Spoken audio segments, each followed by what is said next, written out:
È stata un po' più lunga del previsto, ma non si poteva porre freno alle cose interessanti che abbiamo detto. Io prenderò un minuto per fare 3 azioni. La prima è ringraziare sentitamente l'assessore Elena Donazzan, i nostri colleghi psicologi che hanno esposto alcuni ambiti precisi in cui possiamo fare degli interventi, e gli imprenditori, manager, professionisti che hanno parlato di psicologia dal punto di vista di chi ne ha bisogno o potenzialmente ne ha bisogno. Dallo stile anche provocatorio ma estremamente interessante del dottor Bicego, all'ultimo intervento che devo dire è stato assolutamente una ventata di aria fresca per noi. Questo può essere l'anno zero della psicologia del lavoro sicuramente, ma credo anche dell'ambito psicologico e del modo in cui noi ci presentiamo alla comunità, alla popolazione. E questa era la prima delle 3 azioni che ho detto. La seconda è prendere un impegno. Io personalmente voglio impegnarmi a proporre che l'Ordine degli Psicologi si faccia promotore di 3 cose in questo ambito. Primo, che gli psicologi chiarifichino tutti i diversi ambiti, Antonio, in cui fanno azioni per le aziende. Li chiarifichino con delle parole chiare, che siano comprensibili, perché altrimenti il cliente non può capire che cosa facciamo. Secondo, che siamo attenti alla quantificazione del vantaggio che portiamo avanti, perché altrimenti, seconda questione, anche con tutto l'amore che per esempio il dottor Pisi ha dimostrato per la psicologia, poi a livello concreto facciamo fatica ad avere un impatto.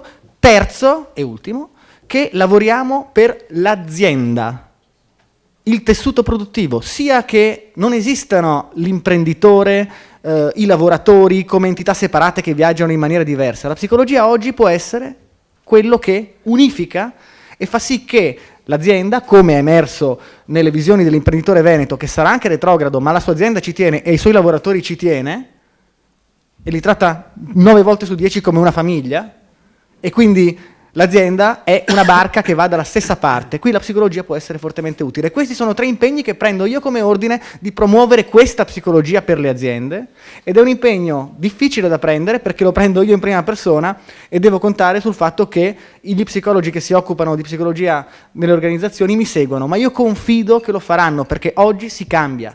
Oggi la psicologia si presenta come una scienza matura.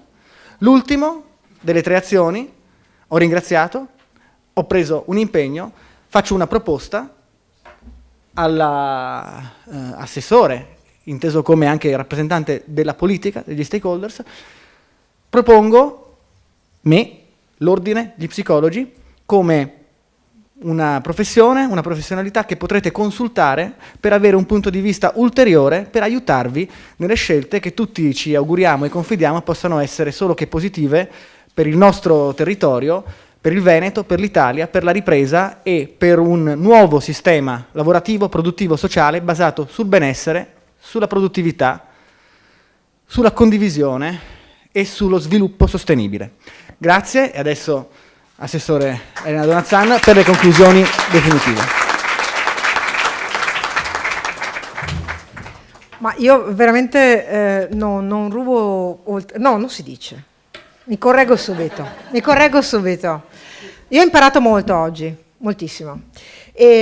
Ho preso diversi appunti e per ciascuno degli interventi ho tratto delle parole chiave, perché devo tenere conto di quanto avevo proposto all'inizio e della proposta che mi è stata fatta dal Presidente dell'Ordine.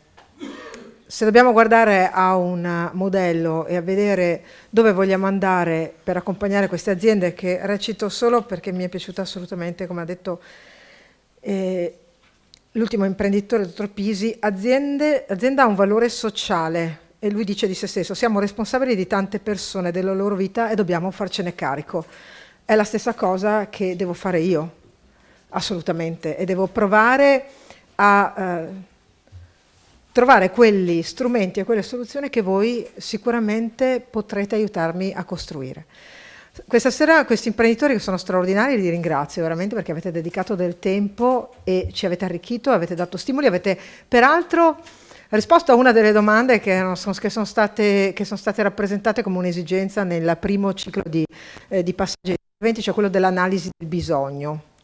A fronte di un'analisi del bisogno si possono dare le risposte. Io dico sempre che se la politica si pongono le domande giuste, la politica non può eludere ad una risposta, non può far finta di nulla.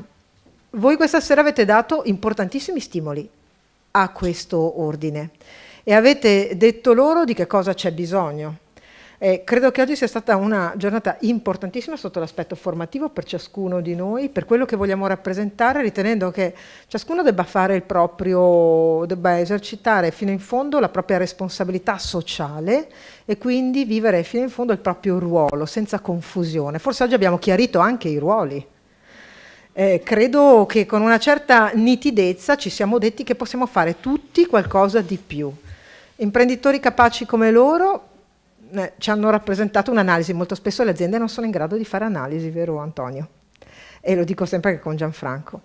Quindi su questo sicuramente potrete esserci d'aiuto. Abbiamo preso i migliori, ci hanno detto come si muovono, vi hanno dato degli stimoli, questo potrà essere un buon modello di riferimento.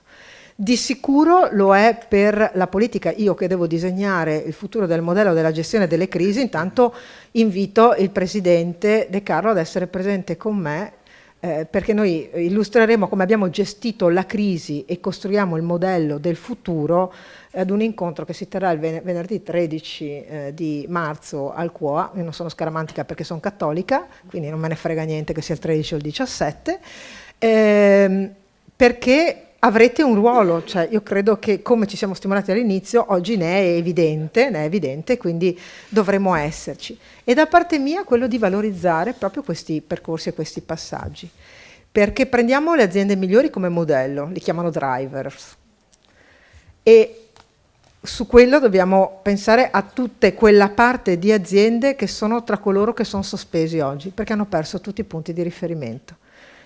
La stessa professoressa, ma io, siccome ho preso appunti su ciascuno di voi, vorrei che, ma c'è stato un passaggio sull'identità, che è esattamente quello che ha scomposto un quadro che ci sembrava molto chiaro, molto evidente.